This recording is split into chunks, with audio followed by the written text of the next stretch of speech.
Non-sequitur. Your facts are uncoordinated.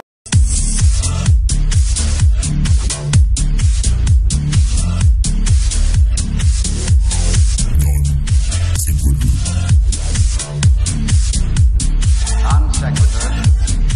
Your facts are uncoordinated. Hello, welcome back to the show. I'm not used to that abrupt ending. We're going to play a little game here in just a second, and so there'll be an image that's going to be over top of now where face palming Martymer81 is. And but while we're there, let's say hello to Martymer81. How are you today, sir? Welcome to the show. Hi, thanks. I'm doing fine. Excellent. We're glad you're here. Except for Steve? the fact that it's 2 a.m. here. It's 2 a.m. there. Oh, What? wow, Where I didn't are know that. you? I didn't know that either. I mean, I don't want to dox you. Just give a regional thing. Oh, you're in Sweden. Yeah. I thought you were in the States for some reason. So did I. Oh, wow. Well, thank you for Well, staying we up. appreciate you doing Thank this you for that staying up late. with us. Yeah. Yeah. I kind of feel bad now. Yeah. Hope we make it worthwhile for you. I don't want to lose sleep over this because we know how many people that have watched our show have lost sleep after watching some of our shows and participating. Yeah, that's true. Steve's ready to go. This is a Steve show. We're going to be talking about fallacies and not the kind that I like. So this is going to be a Steve show. But Steve, tomorrow, are you ready? I'm going to be ready for tomorrow. Tomorrow is going to be a hell of a day. I don't think I am. Let's just give you a rundown of what we've got coming up for the next 2 days. This is a big weekend, okay? Not only do we have Martymer81 here tonight, but tomorrow, starting at 4 p.m., we have our bi-weekly Patreon hangouts. So if you are a Patreon, please come and hang out. We're going to be talking about the Golden Nuns, which is going to be coming up in about 2 weeks. Speaking of that, we invite you to go and vote for your favorite content creators all across YouTube. There are 2 sections to the Golden Nuns. There's a YouTube-wide section and a non-sequitur specific section, and you can vote accordingly. The YouTube section is fill-in, so your favorite animator, channel, new channel, video of the year. So you'll vote for all of those. I'm getting all kind of notifications. Oh, by the way, yes, Lysansering is his birthday today. One of our really, I mean, he's a huge supporter of the show. So happy birthday to you, sir. Thank you for spending it with us. We wish you well. So happy birthday. And but yeah, so if you go to tinyurl.com/goldennuns, or you can go to our website, nonsexshow.com. And if you look in the navigation bar, there is a tab for the Golden Nuns. It'll take you straight to there. This will be the last week that we're having the voting for both sections. Next week will be the ones that broke it down to the final 4s. So you'll be voting on the actual people who will win next week, but the nominations will continue for the rest of this week. So tomorrow, the private hangout at 7 p.m. Jimmy and I will be here for Ad Homies. At 8, Conspiracy Cats will be debating Flat Earth Hero. I love that name. I don't know why, but I love that name, Flat Earth Hero. I think because it reminds me of Guitar Hero for some reason. I used to love that. That's but anyway, Conspiracy Cats is an amazing channel. If you haven't checked his channel out, you need to. It's hilarious. The guy's funny, and so he'll be taking on him at 8, and then at 9:30, Red's Rhetoric will be with Scotty. Scotty's returning from the last dumpster fire we had with with Scotty. He promises to be better behaved this time and a little bit calmer. So he said he's going to smoke some weed beforehand. So we'll see if that makes a difference. And then on Sunday at 7 p.m., Jim Hall from the Atheist Edge and Richard Carrier will be here for a Veterans Day show, an Atheist Veterans Day program that we're going to have at 7. And then following that will be the Smoking Nun, as always, at 8. It'll probably be 8:30 this Sunday, but we'll be catching up with our good friend Jilly Juice, and maybe Jeff Holiday will be joining us. So that will be good. One last thing before we start with the discussion for tonight. Tuesday at 8 p.m., R and Rob will be back with Jason King. Jason King is a guy that, well, I'm not really sure how he gets to the position that he does, but he's an atheist that believes the world was created. I don't know how you get there, but not only is he an atheist, but he claims that he has mathematical proof for God's existence, which triggered Steve, of course. But you remember that, Steve? That video? I trigger easily, so yeah, I do. Yeah, the sort of the mathematical proof. Okay, so I'm gonna turn it over to Steve, who will actually before we do that, let's make sure that Martymer is up to the task tonight to talk about fallacies. All right, Martymer, on your screen right now is the thumbnail for this episode. Can you name off all of the fallacies that are contained within that thumbnail? Well, let's see. Red herring, poisoning the well. Slippery slope. Yep. Let's see. I'm not clear on what all of it is supposed to be. Begging the question. I'm assuming it's that one. Then there's is the resolution supposed to be this bad? It is on your end because we for bandwidth's sake, of the stream. To stream it yeah.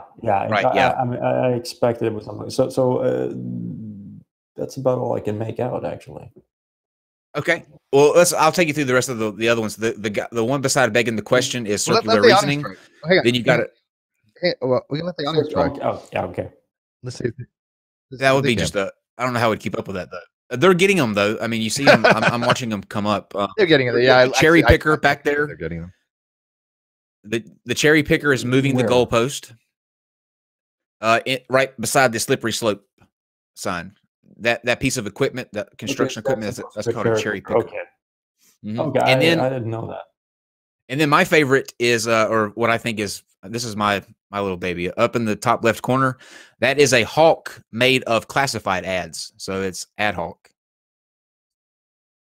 Thank you. I'll be here all week. I don't feel bad, Martymer, because he showed this to me last night at like 4 o'clock in the morning, right? And I'm on my laptop and I can't see the advertisement, and I'm like, I don't get it, right? Because I couldn't see what was printed on there. I thought it was good. That's circular reasoning. He's walking in a circle. Yeah. Okay, so he passes. Martymer passes. We can continue with the show tonight. Thankfully, Steve. There's one other. Wait, there's one other. Non-sequitur is written right there. And we could technically go the stone one because of the mountains, or the stone well. So the one you're talking about before. From stone. Oh no, argumentative from stone. There you go. Yeah. Appeal to the stone. All right. Yes, very good. Wow, all right. Kyle's so good, right, he didn't Steve, even realize that put ones in there that he didn't even need to put in there. Oh, I don't know what I'm doing now. I've done enough now. But I can just relax for the rest of the anyways, show. Sandra, you're done. You're done. You know, yeah, thanks. But Sandra, happy birthday to you. And happy Veterans Day coming up for those who are veterans. Again, join that stream. We're going to be with Richard Carrier and Atheist Edge. It's going to be amazing. We appreciate all the veterans that served. And I'm going to be out that day earlier having food and eating a lot. And I think David plans the same thing because we get free food that day. And don't turn out free food. But anyways, Martymer, welcome. I've been trying to get you on for a while because you are one of the leading proponents of explaining to people fallacies and how to use them properly. Because I've noticed especially last year since we've been doing this show and other things, that people tend to use fallacies incorrectly. And I'm hoping that we can kind of have you explain maybe some of the most common fallacies people get wrong, and maybe some of the more interesting ones, and some stories about how we've experienced with people throwing out fallacies and going from there. But first, introduce yourself and tell everybody about your channel, because people may not be familiar with you. They should. Yeah, well, Martymer81 is the name of the channel. I started out doing debunking videos, basically debunking creationism and New Age, and a little bit of flat Earth. I've done as well. What I'm doing right now is more educational stuff. I'm basically, it's not that I've stopped doing debunkings, but it's just what I have time for, basically. But I'm doing a series called Fallacy of the Week that is supposed to be weekly, but it's not, where I I explain a fallacy in every episode, and try to give examples of it, and how the fallacy works and stuff like that. So which ones do you think you want to start with? I mean, what do you think the most common ones are that people get wrong the most often? I mean, I have two of my particular favorites that normally I see people get wrong all the time, and they're probably the same ones you see. But if you had to start with like the first one that you see probably the most misunderstood, what would it be? The one that is erroneously called out, you mean? Yes. Yeah, straw man is what I would have to say, because I hear that all the time. Yeah, straw man is You're straw manning me. Yeah, it's when someone misrepresents an argument in order to debunk it easier. You refute an argument that has never actually been made, but rather one that is superficially similar to it.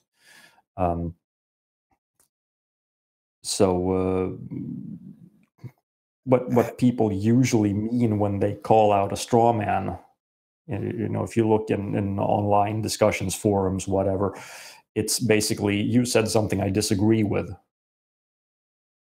Mm-hmm. So I'm going to call that a straw man. I see that frequently. Yeah, I see that quite often. When people disagree with me when I run an argument, if they don't, see it the same way, they for some reason throw out the term straw man. And I'm asking, well, what is it do you think that I'm getting wrong about your argument? Because I don't ever want to purposely straw man somebody. I steel man them as much as possible. I want to get the best argument I can get from somebody, and I want to put forth the best argument. So if somebody thinks I'm actually straw manning them, I really like to know the reasons. And they never give them to you. They're like that, well, you don't understand this. Maybe. I'm like, okay, if that's the case, and I'm not purposely straw manning you, just help me understand your argument, right? Because I'm not going out of my way to try to build an effigy of something that I can just easily burn down. Right, and I think it's important. While technically it's still a straw man, even if it's accidental. True. If someone calls it out as a straw man, it could be that I misunderstood something. Give me a chance to correct myself before you accuse me of being dishonest and making a fallacious argument on purpose. And that's something that's so common. People will just jump to the fact, hey, I can call out a fallacy here. But like I said, do you think it's because they don't understand? It's not even a straw man. Yeah. Do you think that a lot of people just do it as a defense? Mm-hmm. Yes, and definitely. And I also noticed like that your argument, so I'm going to call it a straw man. That's basically exactly. And I've also noticed people don't often give principle of charity, and the principle of charity is basically if you go into a conversation, there's an unspoken thing that both people go into the conversation have to abide by certain maximums. They're called Greece's maxims, and one of which is the cooperation principle, that you're going in there to have a honest dialogue, that you're not going to purposely misrepresent your opponent, that you're going to have maximum of quality and quantity and things of that nature, where you try to put out the correct information, right? And you don't want to put out any more or less than necessary to make your case. But have you noticed in your discussions that a lot of times people just think that you're being dishonest, even because they happen to disagree with you? I see that a lot with theologians and atheists, that they think that the theologian or the theist is being dishonest only because they're not agreeing with them. Yeah, I see that a lot. But on the subject of the principle of charity, actually, I'm going to bring that up in a video eventually. Fallacy of the week. It's not a fallacy, but I'm still going to put it there because I think it belongs there. But the principle of charity, one thing that's extremely important to understand about that, it's not just about being honest and so on. It's also assuming that if your opponent says something that you can interpret in different ways, you interpret it in a charitable way. You don't start attacking him for using the wrong terms, for using the wrong words. Instead, you try to think, wait a minute, what could he mean by this? And if you can still understand it, you interpret it in a way that actually favors his argument. It's just it saves both sides so much time. It just makes the conversation a lot more pleasant. Yeah, and if you're just going to be finding nuances of a particular argument that are not really what are in question, I just find it to be, Right. I hate to say disingenuous, but it's definitely a waste of time. Yeah, exactly. Yeah, my favorite one, and I agree with you about strawman, by the way, but my favorite one is as ad hominem, because I get the most amount of flack on that one. Matter of fact, I'm not going to mention any names, but I just recently a friend of mine and I got in a very vicious discussion about this particular topic, and I've tried to explain to people, look, at again, if you're going to accuse me of an argument, please go read, or of a fallacy, please go read the fallacy first. I mean, make sure that you have it right, because I don't like accusing people of fallacy if they didn't commit one, and I don't like being accused of a fallacy if I didn't commit one. And hominem, people seem to misunderstand that. They don't understand the difference between an ad hominem fallacy and somebody who's throwing out a pejorative or invective or an insult. They're completely, vastly different things, right? Can you explain that to people? Yeah, well, they're related, but they are different things. An ad hominem would be, you are an idiot, therefore your argument is wrong, or your conclusion is wrong, or yeah, I'm going to dismiss your argument because you're an idiot. But simply saying you're an idiot, that's not an ad hominem. That's an insult. I am not using it to refute anything you said. I'm just stating an opinion about you. There's a big difference there. And by the same token, exactly. And if I said, Martymer, hey, if I said you're wrong because you're an idiot, that's clearly an ad hom. But if I say, hey, Martymer, you're wrong, I'll give you several reasons why you're incorrect, directly relating to the argument, and then I tack on at the end, by the way, you're also an idiot. That's just an add-on insult. Now, exactly. Would you agree? If I really wanted to make an argument in a formal debate, somebody could possibly make a case that's poisoning the well in a very formal, structured debate. But I would only call that a fallacy in a very meticulous type setting where you have a very formal thing that may be the case. But in generalities, that if I just say, hey, Mortimer, you're an idiot, that's not an ad hom fallacy. So no. Yeah. So what are some of the other ones you see that are argument from authority? Oh, that was a good one. Thank you. Thank you. Not that much, actually. I don't see that one that much. Really? I see. Oh, you mean people accusing people of using that one. Yes, that I see. So can you clarify that one? Because I get that one an awful lot when I cite experts. When I cite a paper that I've read, and they say, well, that's argument to authority, which it is, by the way, but it's not a fallacious argument. Exactly. It's a legitimate. Right. Yeah, an appeal to authority is fallacious when it's a false authority. That's one case, and the other is when you assume that because the authority, even if it's a legit authority, made the claim, then it must be true. But right, or they haven't had a chance to evaluate it. Yeah, well, hey, Stephen Hawking said this. It's about physics. Yeah, I think he's probably right. That's not a fallacy. On the other hand, saying Stephen Hawking said this, therefore it is so. That's fallacious. And also saying, hey, Joe down the street said so. It's about physics. He has never taken a physics class in his life. But yeah, it's Joe, so it must be true. No, that's a false authority. I like to call it the mom says so fallacy. Yeah, at the same token, if I were to say, hey, Stephen Hawking said this, therefore I am right, that's also a fallacy. Because you're just using these as supportive information, right? These things are actually to support your argument. They're not going to confirm them. I can't ever say Dr. X said this, therefore I'm right as confirmation. What I can only say is I believe my argument is right. I've had these people look into it. Therefore, it is a little bit more substantiated than a normal, just average people looking at it, and it should be evaluated as such. But that's all. That's when you write a paper. What do? You cite your sources. We've all wrote papers in college. Yeah. You all cite them. We've all taken sources so that You cite sources so that it can be checked, not so that you can tell which authority you're arguing from. Agreed. Somebody actually You came give up the with a new source so that someone can check it. yeah, exactly. They can reference. Somebody actually came up with a new fallacy. You want to run with it? It's yours. It's called laughing at spirit science is an ad martymum. So we're going to call that spirit science ad martymum. That's actually pretty good. That's pretty creative. Yeah, I like it. I like it. We don't mind creating new fallacy, fallacies here. I think it's great. How is that a fallacy, though? Oh, let me think. Well, let's think about that. Well, because you're laughing at him and not addressing his argument, I guess. But I am addressing what he's saying. By laughing at it. I don't know. Maybe I don't know. I'm not seeing how that's fallacious either. But we can work with that. There's potential there. Maybe we can maybe figure something out. It's a good thing. Tu quoque is another good one that somebody brought up in the live chat. Yeah, I love tu quoque. Yeah. I mean, I don't like committing it, but I mean, can you kind of explain tu quoque for people? Yeah, that's basically calling out hypocrisy. You do this too. Therefore, you know. So therefore, it must be wrong. Right back at you. Therefore, you're a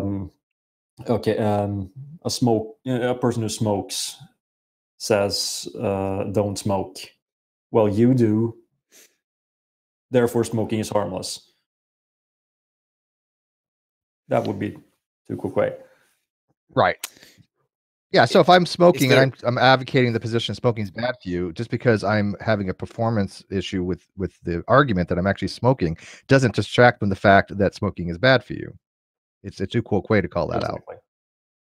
Right. Right, huh? I have a question. Is there ever a time that you can commit a fallacy and still be right in your argument? Yes. Mm-hmm. Under what circumstances would that be? Fallacy. Or somebody call that out. That's the fallacy. The fact that an argument is fallacious does not say anything about the conclusion of it. It just means that the argument fails to confirm the conclusion.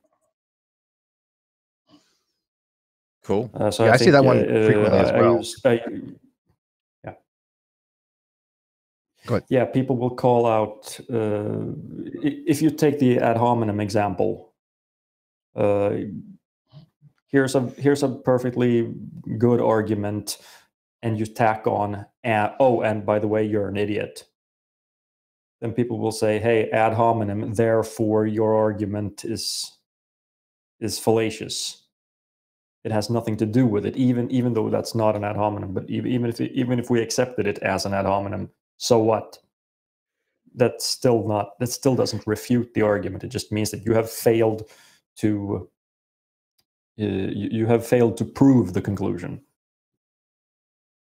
And I'm so glad that you mentioned that, because that's one of the most frequently thing that I've seen quite often is that people will say, well, you have this fallacy in this particular argument, therefore your entire argument's wrong. It's like, well, no, you're not refuting the conclusion. I mean, if I said to you the sky is blue because of some fallacy, right?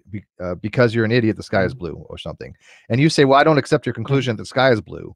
It's kind of absurd, right? The conclusion still can be true. It just means that your argument doesn't logically make it so that if the premises are true, that your conclusion must be true. So it doesn't mean the conclusion isn't true, though. That's the fallacy.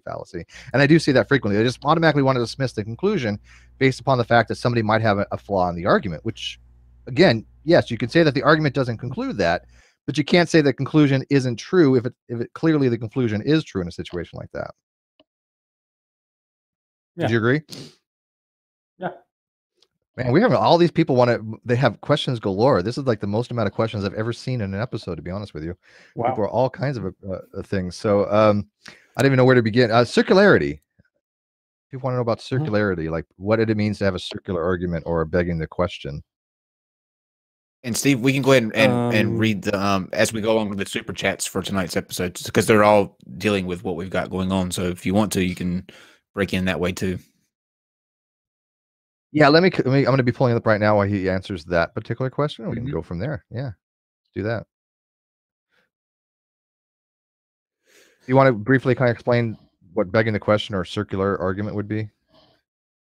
Yeah, a circular argument. Circular argument is when you assume the conclusion before you even begin. So you have to accept the conclusion of the argument in order to reach the conclusion. The classic example would be theists citing the Bible as proof of God because the Bible says that God exists and it's the Word of God because it says so. Yeah, I So you're agree. just I think going the around distinction and needs to around be and made. around.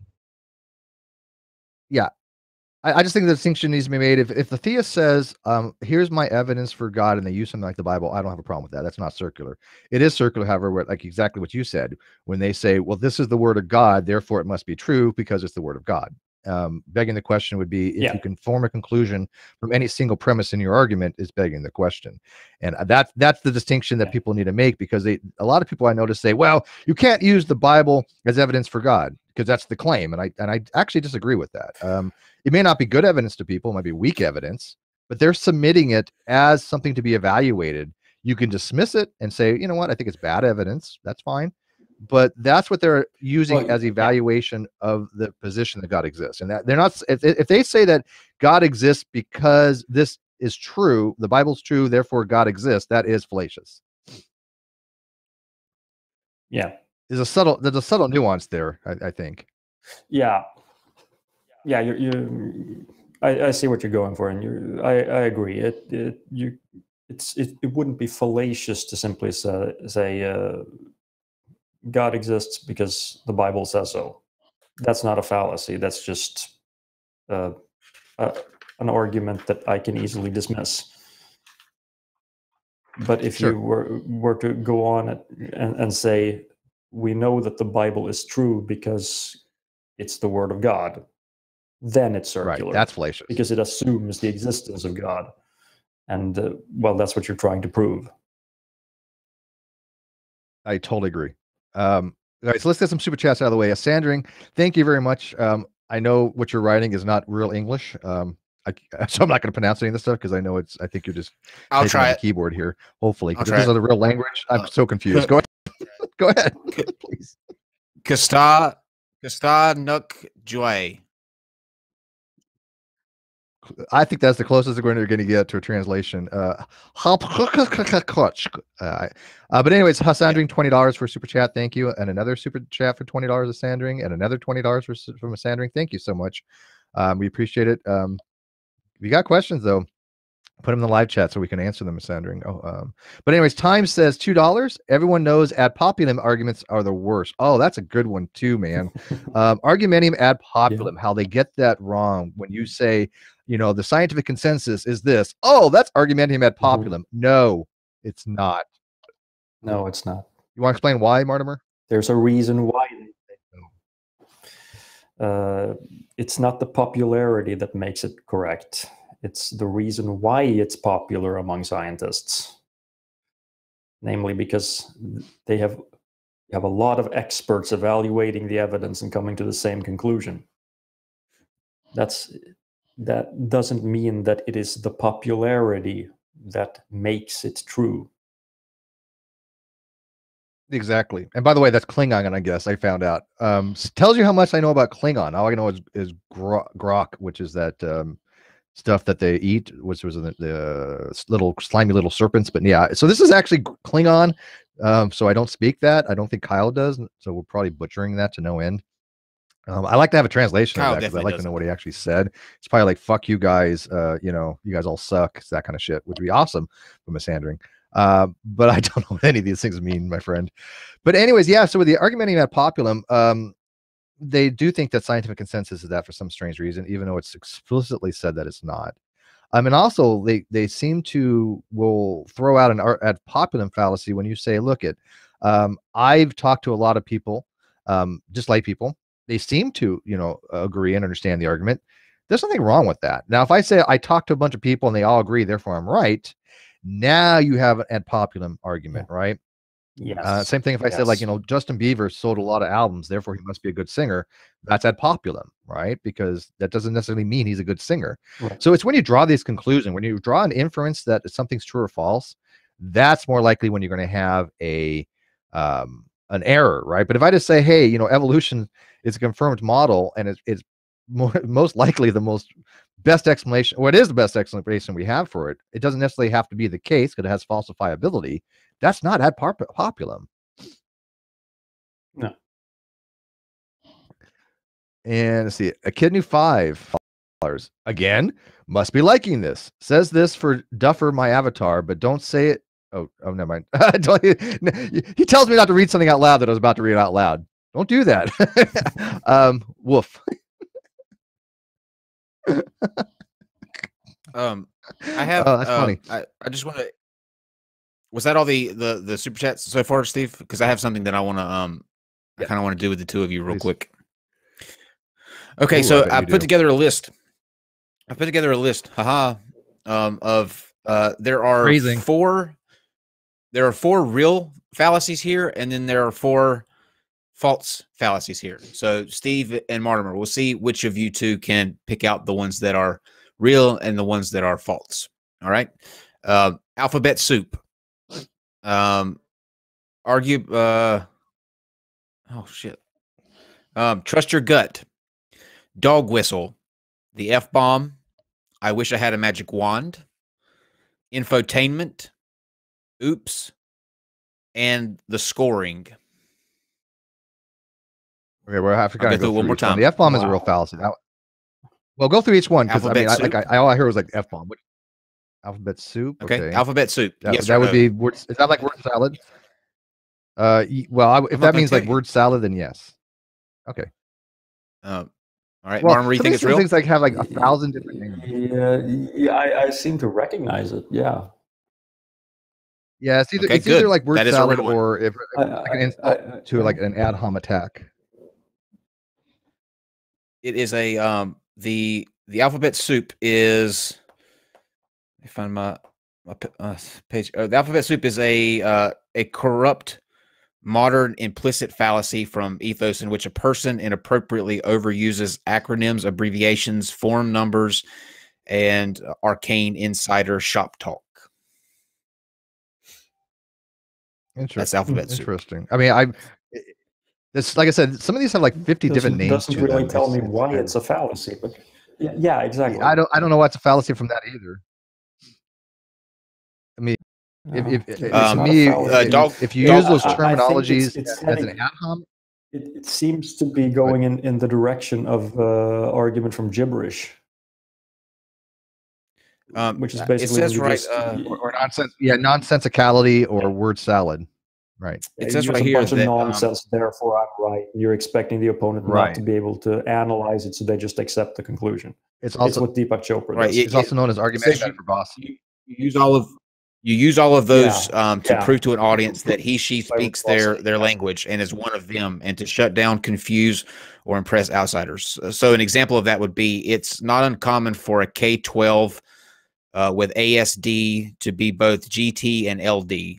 I guess it's using the lingo based on whatever subject that you're trying to convey in an effort to win the audience over. When you're talking to someone who or arguing against someone who has no understanding of the jargon, so they just have no choice but to accept it.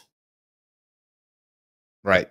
Yeah. Yeah. I totally can see that. You know who does that? Like William Lane Craig would do something like that, right? Because they throw out these things where it's like, hey, nobody's going to understand this, therefore it must be the case. I had somebody do that the other day. A Thomist, right? Thomists love doing that. People that go to Thomism, they love throwing out words like actuality and potentiality and qualia and all these other words in this esoteric type terminology, thinking that the other person won't know enough about the topic to even try to refute it. And I think that's I can see how it could be a fallacy, but it's more disingenuous than anything else, because if you're purposely using those terminologies just to confuse people, then you're not having a discussion. You're not having a dialectic at that point, right? You want people to understand you. So why would you go out of your way to use terminology that they don't understand? Or you're playing to win. Well, I don't get it. But anyways, what was the next one? Dog whistle? Yes, that's used in politics frequently. Dog whistle politics, man. That's like one of the most common things people use when they oh, you want to not familiar with it. I hear that this is one a a lot in fallacy. politics. As a fallacy, I'm not familiar with it. It is an extreme version of reductionism and sloganeering in the public sphere, a contemporary fallacy of logos and pathos in which a brief phrase or slogan of the hour, for an example, abortion, the 1%, 9/11, Zionism, Islamic terrorism, fascism. So yeah, I guess it's just It's supposed to have a rise. These words have a like a implied thing to them because they've been utilized in such a way, right? When you use a specific racist word, everybody knows that's a racist word. But other words that are not overtly racist, but they mean something that most people would understand to be either racist or have appeal to an emotion type thing. That's when they use dog whistle politics, because you know what a person's implying, even though they're not directly saying it, to try to raise the ire or the base. Yeah. Okay. Trump gets accused of that a lot. A lot. The people in the media accuse him of that all the time. He does. Yeah. Well, I mean, he just called the people from like Guatemala, it's like that, invaders. That's dog whistle politics, man. The next one is the F-bomb. Is that a fallacy? Yeah, that's definitely one. Martymer? I don't know what it refers to in the context of fallacies. Well, the F-bomb is a fallacy, and that would be it is an adolescent fallacy of pathos attempting to defend or strengthen one's argument with unrelated, sexual, obscene, vulgar, crude, or profane language. That would be a fallacy. Yeah. And by the way, what I did was I went through the master list on this website of fallacies, and there are literally almost 100. Oh, there's more than I can remember. There's more fallacies I can ever remember in my life. Yeah. I've seen lists with like 300 or something. Yeah. Of course, many of them. But we got to remember most of different names for the same things. Thank you. Exactly. That's the problem. There are very subtle differences between them. So, yeah. I wish I had a magic wand. Never heard of it. It sounds like something I remember reading, but unfortunately, I don't know. Is a fallacy if that's what it refers to. Is that something you want to go back and change time, or you want to change something in your argument, or you regret saying something that you may have wished you would have like said differently or something? Sort of. It's the fallacy of regretfully and falsely proclaiming oneself powerless to change a bad or objectionable situation over which one has power. For example, what can we do about gas prices? As Secretary of Energy, I wish I had a magic wand, but I don't. Shrug. Oh, okay. Okay, that makes sense. So basically, they're not even addressing the argument, I think, at that point. They're just saying, I wish I could change this, but I can't, so therefore, whatever. Okay, that makes sense. We got two more. We'll go to Martymer first here. Infotainment. Do you think infotainment is a fallacy?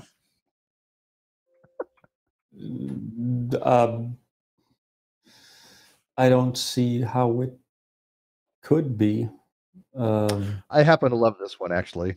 It probably is, because I'm not familiar with how the word is used in that context. You probably wouldn't. You probably wouldn't. This is something unless you really know. The ones that were rare, like the ones on this list. I tried to pick out the ones that I think would be the most. I can tell.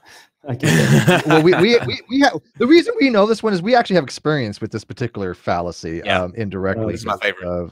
This is my favorite. Yeah. The infotainment fallacy is a very corrupt and dangerous modern media-driven fallacy that deliberately and knowingly stirs in facts, news, falsities, and outright lies with entertainment, a mixture usually concocted for specific base ideological and profit-making motives, i.e. InfoWars. Okay. Alex Jones, baby. Okay. Yeah. Now you got to admit that's a neologism. That is such a new type fallacy, right? But it makes sense, and that's why I like people that come up with new fallacies, because if there's a reason to have them, they're great, right? Informal fallacies are great. Which, by the way, I think we still need to probably go into the difference between formal and informal. But yeah, this is fun. Oh, we can. I just got two more. The next one is the oops fallacy. This is so easy. Don't overthink it. You want to take a shot at it, Martin? Don't overthink it. You know me. That's what I do. I overthink. The simple stuff I get wrong. No, I have no idea what it refers to. I made a mistake. Therefore, what?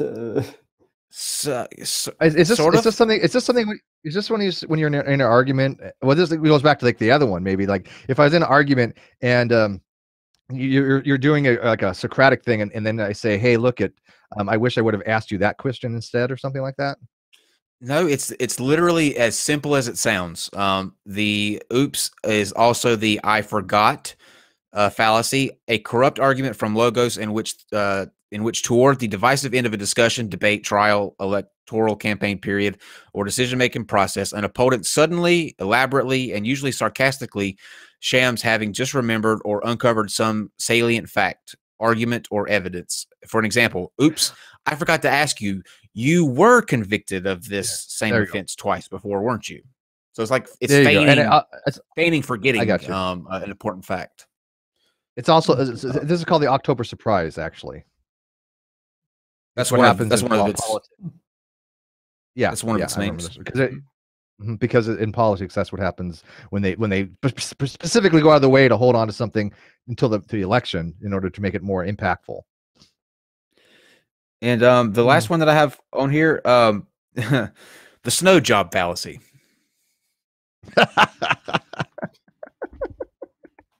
Yeah, I have a tendency to commit that one probably. Martymer, these are weird. These are really oddball ones, actually.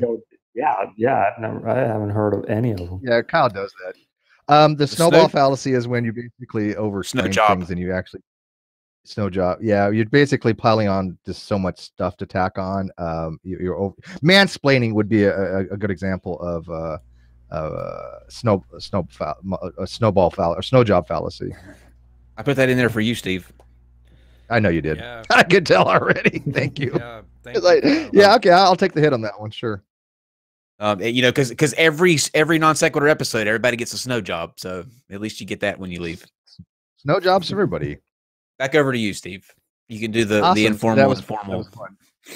Yeah, let's discuss that a little bit because I think it's good to actually give a distinction between the two.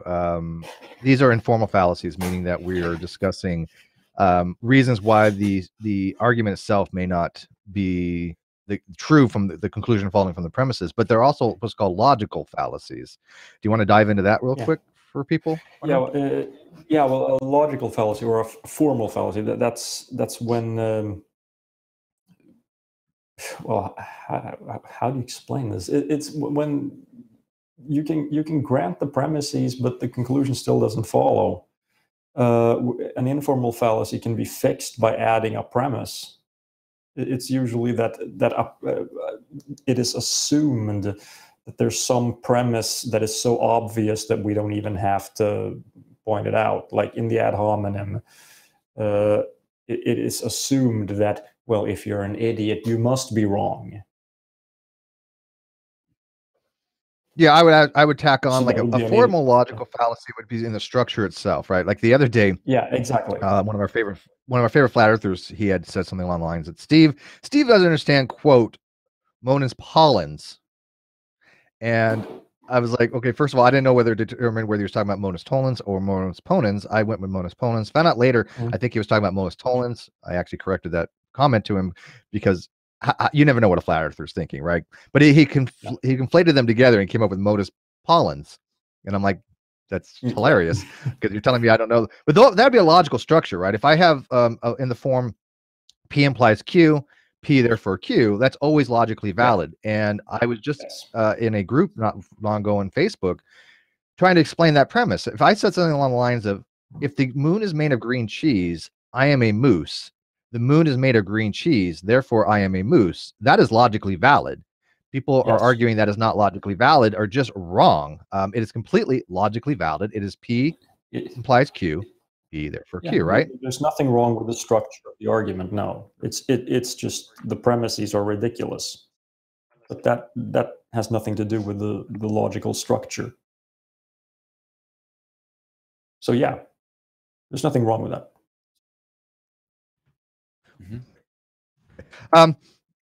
So when you see people committing logical errors, which ones you often see the most? Because I usually see that they try to have a structured argument, but they end up having a non sequitur, literally, because their conclusion doesn't fall from the premises.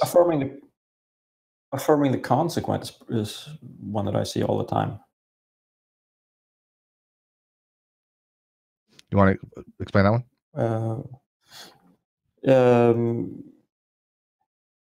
If A, then B, B, therefore A. So you sort of you reverse them. It's basically the same thing as If denying A implies the B, then it's right. You're yeah. denying the antecedent, basically. Yeah. Yeah, it basically would be saying that P implies Q, Q therefore P would be affirming the antecedent. Affirming the antecedent. And there's and the other one would be denying the consequence. Affirming the consequence.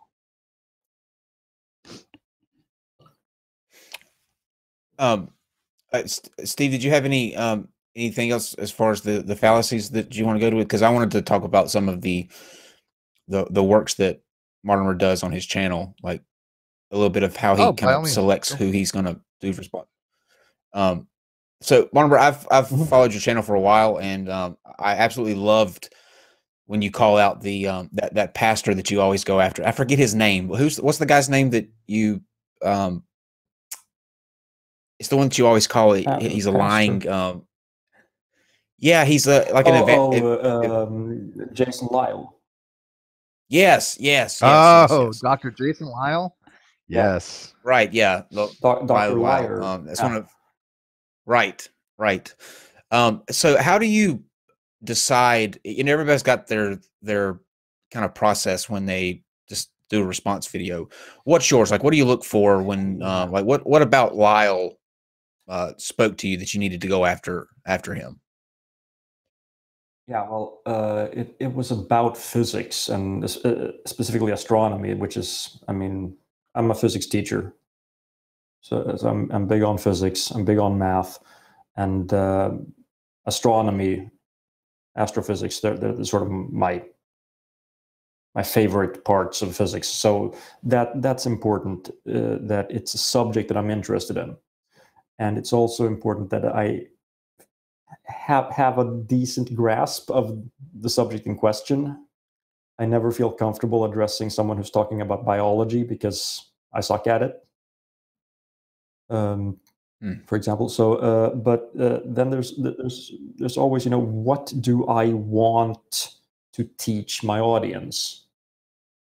Is there something that I mean, sometimes I go looking for someone who has said something stupid about this specific topic because I want to talk about it. And it's a fun way to give quick lessons to people when you present it in the context of, look at this moron who said something this incredibly stupid.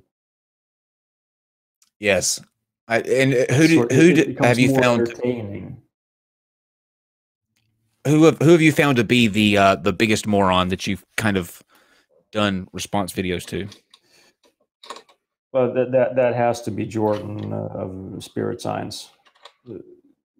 He's just a gold mine of stupid. And for people who might for people who might not be familiar, he's basically a new age sort of almost cult leader. Who makes these videos where he's a pretty talented cartoonist. So he makes these cartoon videos who are really cute looking, but they're so full of stupid. Every sentence, just brain cells are jumping out your ears. No, I'm not convinced he actually buys into his own bullshit. I think he's full of crap. Believes it. I don't think it's that he doesn't believe it. I think he doesn't care. He just wants to say things and have people shower him with praise for saying something that sounds really clever, which it of course doesn't, but people are idiots. That happens a lot, actually. And there's some, So if someone is still unaware of what Jordan has said that I keep harping on about, it's that Jews are from space. What? I mean, come on. Yeah. Well, it is true. I mean, I'm Jewish, by heritage because my mom. So we have to dive into this a little bit. I feel like aliens. we have to dive into he this a made little bit. He made a video about the sort of like the hidden truth about human history that they don't want you to know. The big they don't want you to know. And okay, so Atlantis was real, and people who lived on Atlantis were immortals and had superpowers. And oh yeah, by the way, at some point the Martians invaded, and also Jews are from space, and yeah, it just the secret's out. Piling on, and the Egyptians were telekinetic, and it just and because statues of Egyptian pharaohs are 60 feet tall, that means that, yeah, that's how tall the people were. Clearly. I have to tell you this, Martyr. We did have a guy on here one time.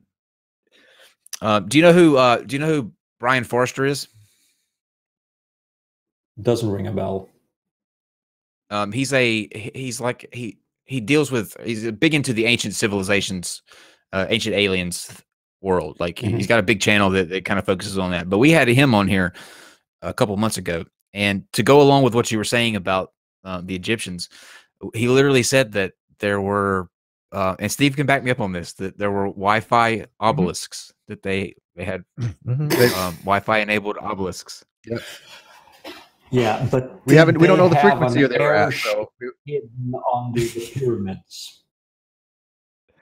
An yeah, airship. we didn't get any technical could fly in space, by the way.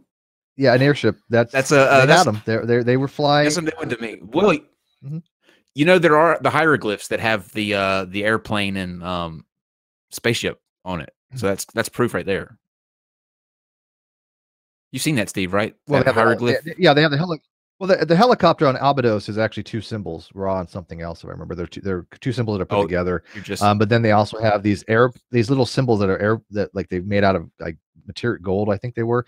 But it was like an airplane, but it's not. It's a bumblebee. So it's just people read into what they want, right? But I still don't know what frequency they're at for the Wi-Fi. And have we found an Egyptian laptop yet? That's all I'm kind of curious, because that'd be really cool. Obviously, that's what they're hiding under the pall of the Sphinx in the great Hall of Records, Steve. It's under the Sphinx pall. Obviously, that's where the laptops are.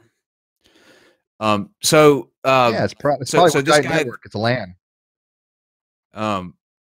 So there are people that are saying some things about this in the comments, and so we spoke a little bit about it before we came on, but you have a video and you have an interesting approach, I think, with Flat Earth. You know, we deal with that a lot on our channel, but you actually have some videos on it as well. But you take a very hands-off approach when it comes to engaging Flat Earth, which I find interesting. And if we could go back, maybe Steve, we would maybe follow suit with that, because we kind of got lost in that rabbit hole. But what's your overall conclusion about that movement in terms of why it's kind of gaining momentum and spreading?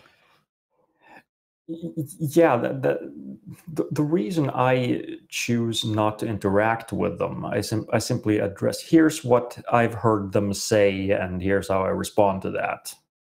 And I didn't even link to any of them specifically. This is the flat earther who said this. The reason is that I don't want to give them any attention, because I think a lot of them they're just doing it to get attention. I don't know if they believe their own bullshit or if they don't. I think they don't care about it. It has nothing to do with the shape of the earth. It has to do with being contrarian. It has to do with getting others who are also mind-numbingly stupid and ignorant about all the relevant subjects to shower them with praise for saying something that they think sounds like it makes sense and makes them feel smart. And it just, yeah. It's got to get under your skin, though. Yeah. Oh, got a little bit of lag. Go ahead, Steve.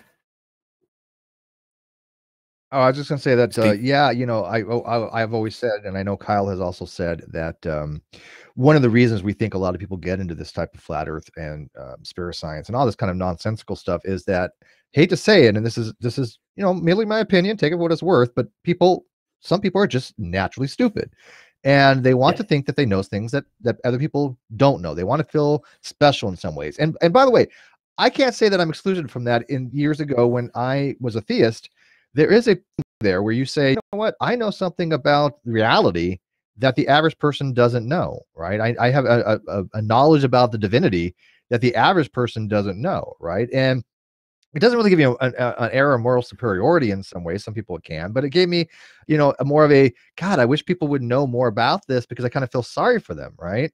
And I think that flat earthers and things of that caliber, they're stupid to begin with, and that they don't want to take the time to actually try to even properly educate themselves, or they lack the ability to do so. Those people I don't find as fault as much as the people that I think probably have the potential to, but willfully don't. Those I hold to a higher standard of accountability. But I do think that they go out of their way to say these kind of things because they want this air of an intellectual superiority over the average person that they normally can't get. And I've been saying that for ages. Yeah.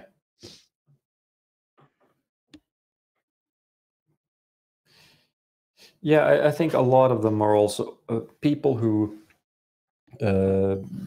probably have no real understanding of how science education works.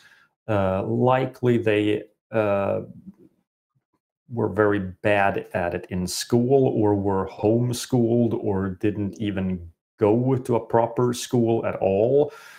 And they are under the impression that science is taught the way religious dogma is taught. Here's what the book says.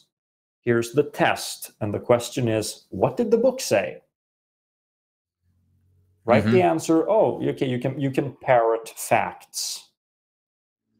Because that's how religious dogma is taught. What does this Bible verse say?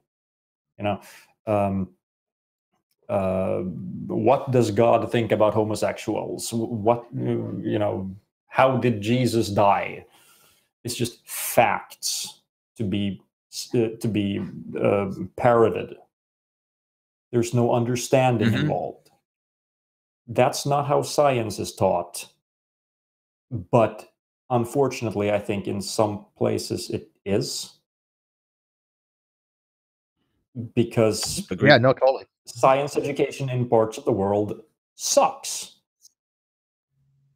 But if you actually study science properly, you will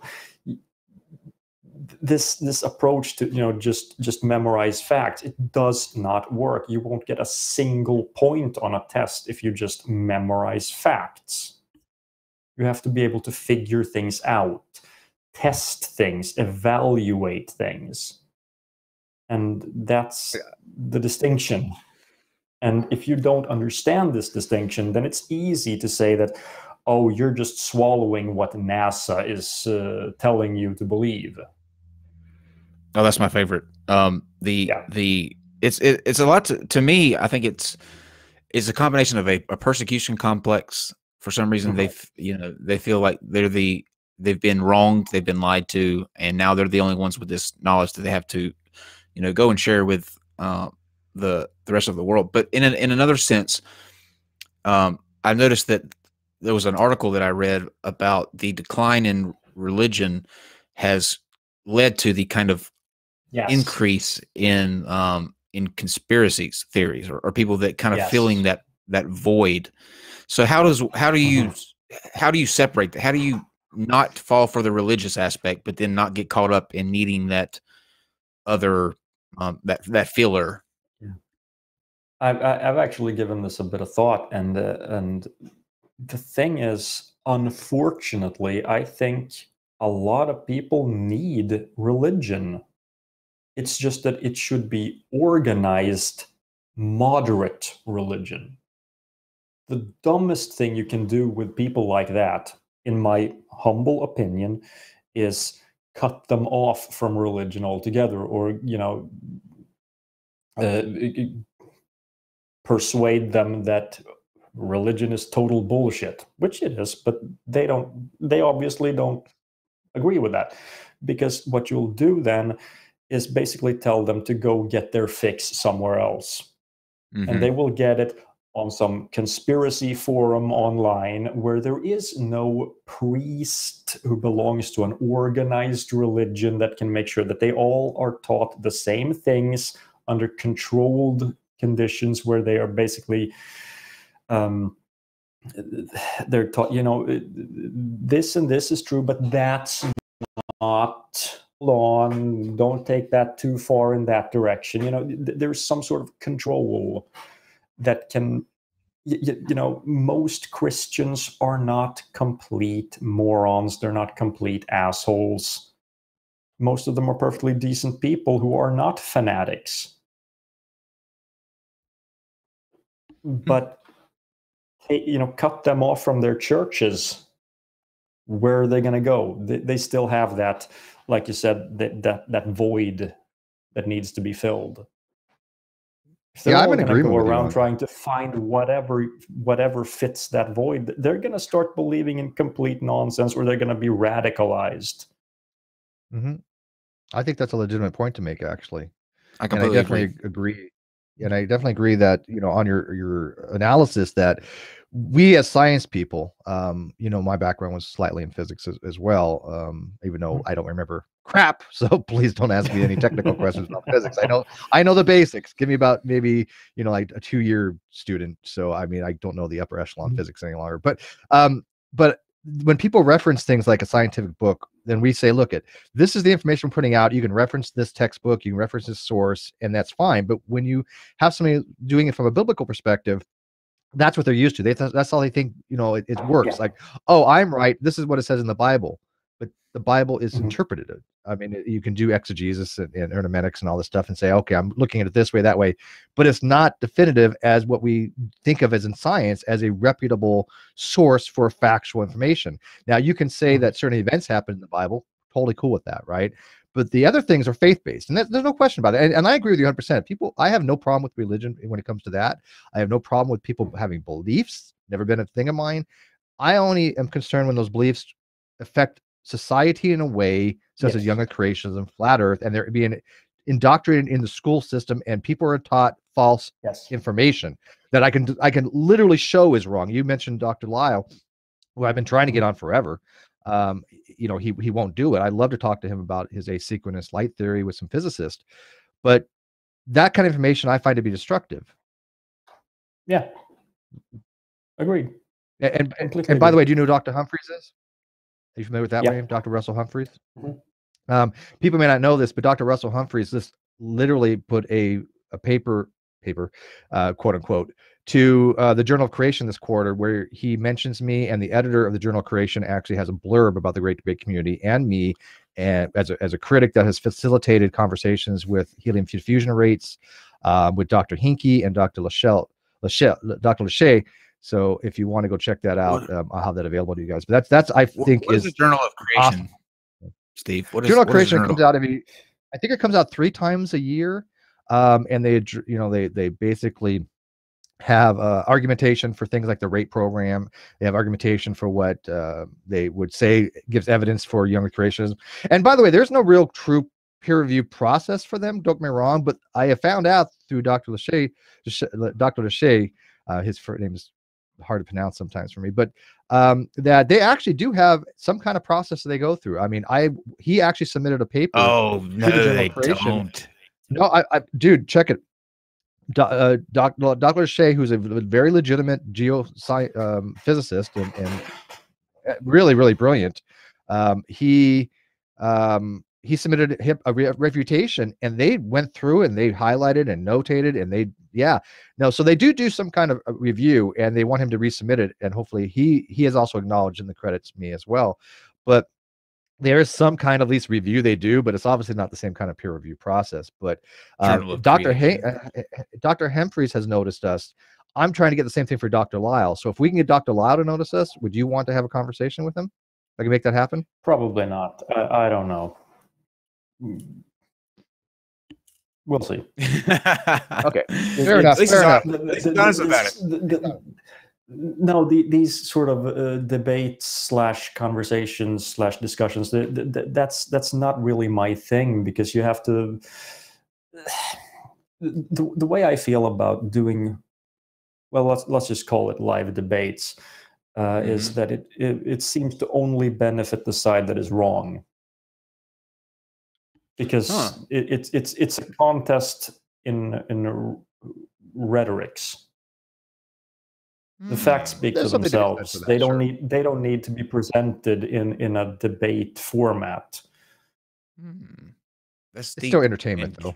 And true. That's Profound. deep and Yeah, true. it's entertainment, but then you have to be a good debater, and I'm not used to debating. Yeah, it's for some, and you raise a good point, though. You raise a point that I've never thought of before. That is very true, though. It does only benefit the side that's wrong. There's a reason why creationists want to debate, and scientists are saying, "Look, let's do science instead." That is interesting. I'm gonna have to ponder on that now. I feel like I just got smacked in the face with wisdom.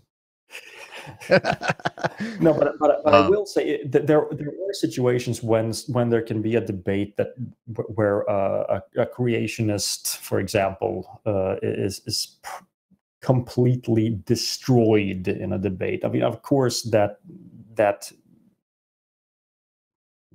always fun to see, and it can be I'm sure there are a few minds that can be changed in that way, but generally speaking, the only one who has anything to gain from a debate is the side that knows that they're wrong, because they can't present anything other than rhetorical tricks. Yep. Steve actually had a guy that he debated about young Earth creationism. The same day, actually, come back into the hangout and tell him that he was right, and he went from young Earth creationism to evolution. So, I mean, Steve, you got one thing that very rarely happens. I've had more. Yeah, actually. Hunter Bailey used to be a young creationist until he met me. Believe it or not, I'm sure Bailey? it happens. It's very rare, though. No, It is rare. I've seen a debate between William Lane Craig and Lawrence Krauss, and I felt no matter how I twist and turn that debate, Craig won, and he's wrong completely. He was just a better debater, Krauss and that's is not a why good he debater. won. I'm sorry. No, Yeah, exactly. Krauss is not good. So what was the point of that debate? Why, if you're not a good debater, don't accept the debate. Just present the facts instead. You're Krauss still just right. has I'm with you on that, actually. He just has a need, I think, to do it. You know what I mean? Like, I don't think he cares whether or not he's a good debater or not. He just wanted to get out there and put forth what he knows. You know, whether it be a good thing or a bad thing. Yeah.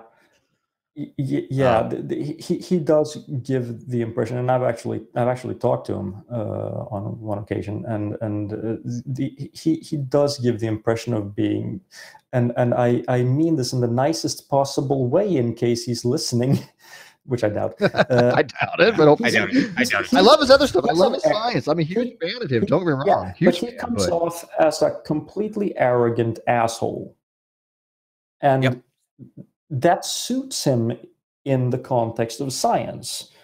He's completely unapologetic. It's just, well, here's how it is. You don't like it? Go away. And that attitude, like, I can appreciate that in a scientist, but in a debater, no. Right. You gotta try to persuade people. I mean, he can back it up, though. That's the thing. Like, if you're an asshole that when with what you're saying, you can back up with the facts and evidence, then that's one thing. But like you said, when you're in a debate, your job is to try to persuade the people who are either on the other side or in the middle. Specifically in the middle, try to sway them more your way. And if you come, and also, you can't present facts in a debate. You can just assert them. You don't have time to explain. You don't have time to educate people about general relativity or quantum mechanics in a debate. That's true. You can just say, well, I here's what the totally agree. science says. Okay. Well, the And audience is not that's going all to an believe average you. person could do too, right? Martymer, but just an average person who doesn't know the science. I mean, we don't expect everybody to have a deep understanding of quantum mechanics or evolution. None of us do. We have a tertiary kind of understanding of them, a very third level. I'm not a quantum physicist. I'm not a biologist. I just know what I know from college and my own readings.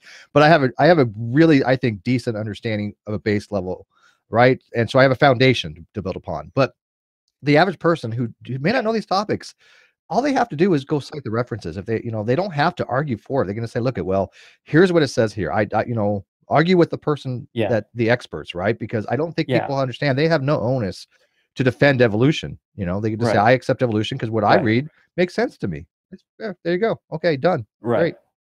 Yeah. And that's not going to be very helpful in a debate, though. Right. No, not at all. That's very true. Right. And I think that like Krauss and Dawkins both suffer from that, philosophically speaking. They're so dogmatic in science, which, and again, I respect, but when it comes to philosophy and things like that, there's a lot of pause I have with them, to say the least. They're very dismissive of when it comes to philosophy. Yep. And I don't like that. I agree. Well, Martymer, we're gonna kind of wind things down and do the last little bit of super chats that we have. We've kept you up way past 2 o'clock. Well, once again, we apologize for that. We really thought that you were over here in the States with us. Had no clue you were staying up till 2 o'clock for us, but we really do appreciate that. Well, Steve, do you want? I know we're gonna let you go. I promise. I wanted to let you know, though, that there was somebody in the chat named Time. He's one of our moderators, and he said that you were part of the reason he deconverted. So that's how I always like seeing that, when people are on. I think that's really cool. Steve, you want Thanks to for letting me know? Absolutely. No problem. You want to close out with the super chats? Yeah, last couple ones. Sandring again for another 20 says, how lame am I that sending Klingon super chats is the highlight of my birthday? Oh man, dude, come pick me up, man. Go, you drive. Come pick me up, and we'll go have a beer together, buddy. I'm down for that. Spend your all of your money on you, sir. Buy the bar out. We do appreciate. Go to a bar and buy everybody a shot. To you, but spend it on you, sir. It's your birthday. Go ahead, Steve. He says I think he said he has to drive in the morning. That's why he's not drinking, if I remember. And the Goddess Irwin, my favorite straw man of all time. By the way, who just recently got married. Congratulations, or my condolences, however you think about marriage. $2. Love yes, Mrs. Snarky. $2. Love Martymer81. He effing rocks. There you go. He does. Thank you. He absolutely does. He does. All right. I'm a huge fan, actually. We'll let you have the last couple words to let everybody know where they can find you, follow you on social media, all that good stuff. And if you have anything coming up that you want to let everybody know about, feel free. Yeah, well, Fallacy of the Week coming up weekly, I hope.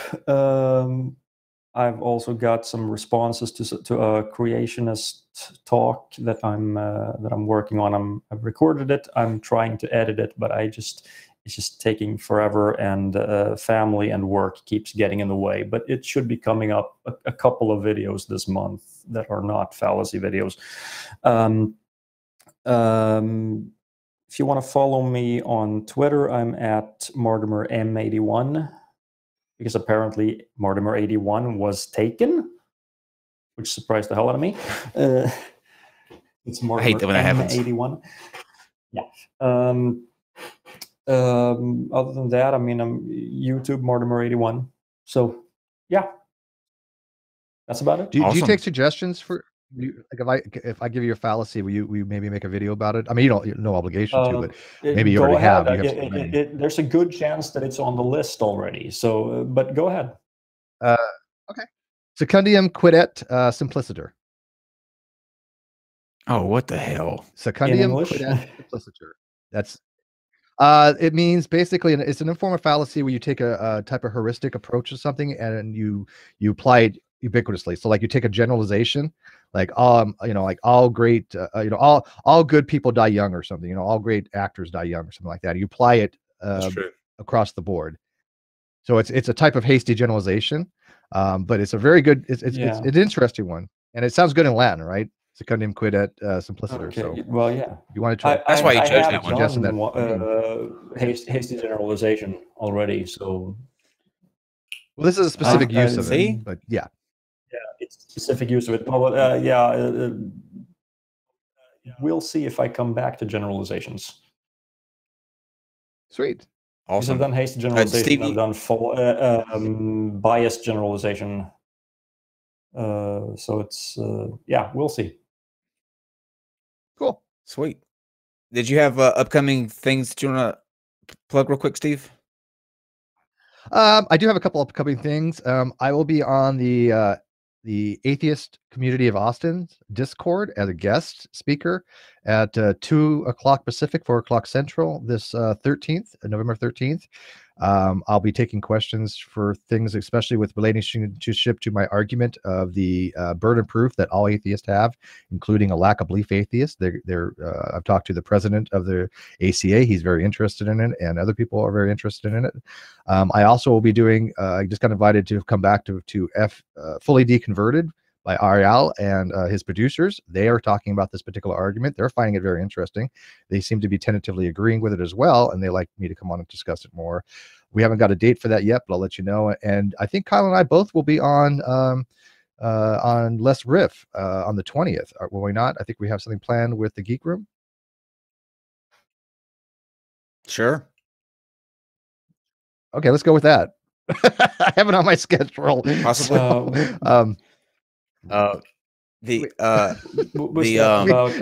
don't know how busy we really are with this stuff. Go ahead, Martin. Every day we have like 3 schedules Was that I use. That lack of belief is it the thing you posted on Facebook about how you need to justify not accepting a position by basically saying that, well, you need to justify, yeah, why don't you believe? You have to be able to answer the question, why do you not believe? Yeah, right. Exactly. And why you can't and I think assign a lot of people are value to the proposition. Exactly. The fact that you can't assign a truth agree with it, to it is justification. Yeah, I do. Okay, good. When I first read it, I thought it sounded like, okay, you've gone off the deep end. But then I read it further. I get that a lot. Yeah. I do get that a lot. No, what's funny is getting at. I think the I had a person just the other day say the same thing. The way you phrased it probably is what causes a bit of backlash. I don't know how I would phrase it, but but I got a sort of gut reaction to it that was negative, and then I went into it and well, sure, I need to be, if I am asked the question, why don't I believe? Of course, I need to be able to answer that. I think you did that by design. And I did. No, actually, there is some truth to that, but I want people to have a visceral reaction to it, because that's what makes them get some interest in it. But when they get past that, like I had somebody literally this happened on my page the other day. They're like, Steve, you've gone off the deep end. You're a theist again, or something like that. And then they actually just messaged me not long ago, and they said, shit, I actually read your argument, in detail, and I can't find fault with it.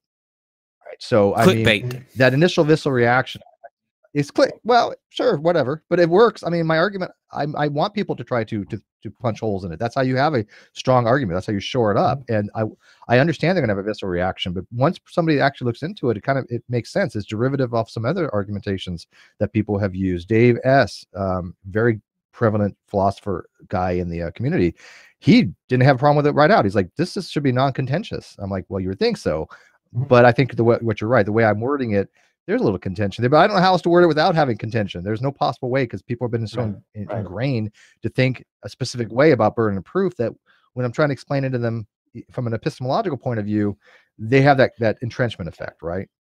But we gotta let him get to bed, man. Yeah, and when you started, I feel bad. Yeah. Oh, yeah. Yeah. When you mentioned in your post there, I've gotten started now. So, you mentioned something about second order burden of proof, and then people are basically going like, okay, ivory tower horseshit. That's the reaction people get, and yeah. So my advice as a teacher would be work on your wording, but yeah, but I have to disagree. I like the wording. The wording actually makes sense from a logical point of view, and this is why I'd asked Dr. Zemer, who's actually in charge of the Cal State Long Beach Mathematics and Logic department. You know, is it improper to word it that way? It's like, no, absolutely not. It's like that's what it is. So I want to be specific, but that wording is going to have a backlash. I get that, but it's still correct. Yes. From what I can understand. Yes, so, but if it's correct, but people don't get to see that it's correct because they're chased off by the gut reaction, then it might still, you know, you might want to sucker them in with something that's candy. more candy easily accepted. And agree with me. And then you hit them with the formal phrasing. Yeah, makes sense. Okay, now I'm going to go to bed. All right, go to bed, man. Right, thank you very much, Martymer. This thank you once great. again for. I love this, so thank you. Yep, it's been fantastic. Guys, we'll see you tomorrow for a. Thank you. We'll see you guys tomorrow that are watching back here tomorrow. I see that Scotty's in the live chat. Hello, Scotty. We will see Scotty at 9:30 tomorrow, where he will take on Red's Rhetoric right after Conspiracy Cats and a Flat Earth Hero. Before that, Ad Homies. And until then, have a good night, and we'll see you tomorrow. Good night.